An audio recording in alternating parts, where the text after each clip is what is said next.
Nicholas soon would be there. The children were nestled all snug in their beds, while visions of sugar plums danced in their heads. And Mama in her kerchief and I in my cap had just settled our brains for a long winter's nap. When out on the lawn there arose such a clatter, I sprang from my bed to see what was the matter. Away to the window I flew like a flash, tore open the shutters and threw up the sash. The moon on the breast of the new fallen snow gave the luster of midday to objects below, when what to my want stop, wondering eyes should appear, but a miniature sleigh and a tiny reindeer. With a little old driver so lively and quick, I knew in a moment it must be St. Nick. More rapid than eagles, his coursers they came, and he whistled and shouted and called them by name. Mom, this is... Now Dasher, now Dancer, now Prancer and Vixen, on Comet, on Cupid, on Donner and Blitzen. To the top of the porch, to the top of them all, now dash away, dash away, dash away all. Mom, this book rhymes. As dry leaves that before the wild hurricane fly, when they met with an obstacle, mount to the sky, so up to the housetop their courses they flew, with the sleigh full of toys and St. Nicholas too.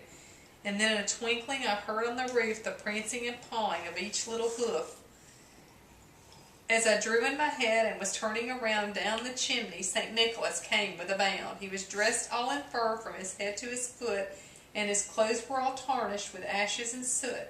A bundle of toys he had flung on his back, and he looked like a peddler just opening his pack.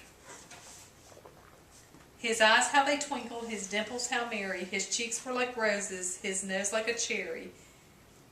His droll little mouth and drawn up like a bow, and the beard of his chin was as white as the snow. Look, Henry, who's that? Baby. Who? Baby? Baby.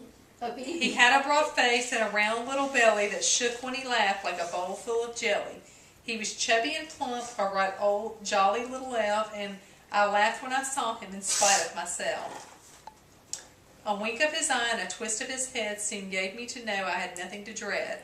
He spoke not a word, but went straight to his work and filled all the stockings, and then turned with a jerk and laid his finger aside of his nose, and giving a nod up the chimney he rose. He sprang to his sleigh, to his team gave a whistle, and away they all flew like the down of a thistle. But I heard him exclaim, ere he drove out of sight, Merry Christmas to all, and to all a good night. I wish I could read.